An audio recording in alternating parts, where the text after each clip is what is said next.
प्रिय दोस्तों, आज मैं श्री कृष्ण भगवान की और उनके एक भक्त की कथा सुनाने जा रहा हूँ। आप लोग ध्यानपूर्वक सुनिए और आनंद लीजिए। एक लड़की थी जो कृष्ण जी की अनन्य भक्त थी। बचपन से ही कृष्ण भगवान का भजन करती थी, भक्ति करते करते बड़ी हो गई। भगवान की कृपा से उसका विवाह भी श्री धाम वृंदावन में किसी अच्छे घर में हो गया। विवाह होकर पहली बार वृंदावन गई, पर नई दुल्हन होने से कहीं जा न सकी और मायके चली गई। और वह दिन भी आया जब उसका पति उसे लेने उसके मायके आया। अपने पति के साथ फिर वृंदावन पहुंच गई।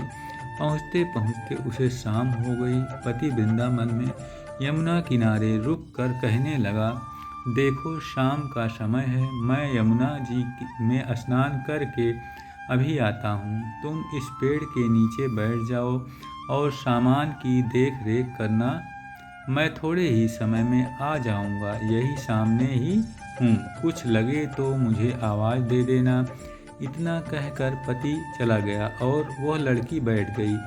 अब एक हाथ लंबा घूंघट निकाल रखा है, क्योंकि गांव है, ससुराल है, और वहीं बैठ गई। मन ही मन विचार करने लगी कि देखो ठाकुर जी की कितनी कृपा है।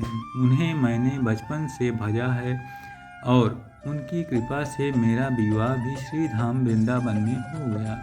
मैं इतने वर्षों से ठाकुर जी को मानती हूँ, परंतु अब तक उनसे कोई रिश्ता नहीं जोड़ा। फिर सोचती है ठाकुर जी की उम्र क्या होगी। लगभग 16 वर्ष के होंगे। मेरे पति 20 वर्ष के हैं, उनसे थोड़े से छोटे हैं, इसलिए मेरे पति के छोटे भाई की तरह हुए और मेरे देवर की तरह। तो आज से ठाकुर जी मेरे देवर हुए। अब तो ठाकुर जी से नया संबंध जोड़कर बड़ी प्रसन्न हुई और मन ही मन ठाकुर जी से कहने लगी, देखो ठाकुर जी, आज से मैं तुम्हारी भाभी और तुम मेरे देवर हो गए। अब वो समय आएगा जब तुम मुझे भाभी भाभी कहकर पुकारोगे। इतना सोच ही रही थी, तभी 10-15 वर्ष का बालक आया और उस लड़की से बोला, भाभी भाभी। लड़की अचानक अपने भाव से बाहर आई और सोचने लगी, वृंदावन में तो मैं नई हूँ, ये भाभी कहकर कौन बुला रहा है।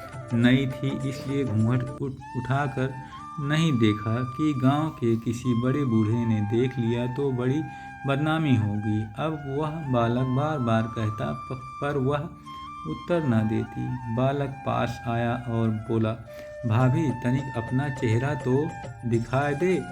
अब वो सोचने लगी, अरे ये बालक तो बड़ी जिद कर रहा है, इसलिए कस के घूंघट पकड़कर बैठ गई कि कहीं घूंघट उठाकर देख ना ले। लेकिन उस बालक ने जबरदस्ती घूंघट उठाकर चेहरा देखा और भाग गया। थोड़ी देर में उसका पति आ गया। उसने सारी बात अपने पति से कही। पति ने कहा, तुमने मुझे आवाज़ क्यों नहीं दी। लड़की बोली, ओह तो इतने में भाग ही गया था। पति बोला, चिंता मत करो, वृंदावन बहुत बड़ा थोड़े ही है। कभी किसी गली में खेलता मिल गया तो हड्डी पसली एक कर दूंगा, फिर कहीं ऐसा नहीं कर सकेगा। तुम्हें जहाँ भी दिखे मुझे ज़रूर बताना। फिर दोनों घर गए।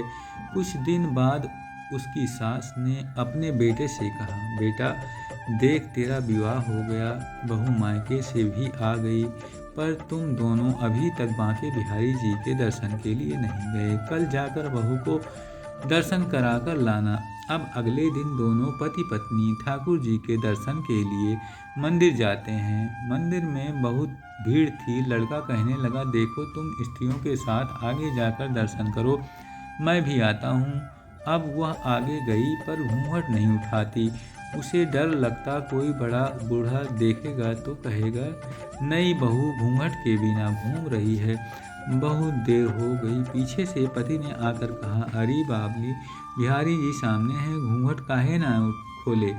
घूंघट ना खोलेगी तो दर्शन कैसे करेगी। अब उसने अपना घूंघट उठाया और जो बांके बिहारी जी की ओर देखा तो बांके बिहारी जी की जगह वही बालक मुस्कुराता हुआ दिखा तो एकदम से चिल्लाने लगी, सुनिए, जल्दी आओ। पति पीछे से भागा भागा आया।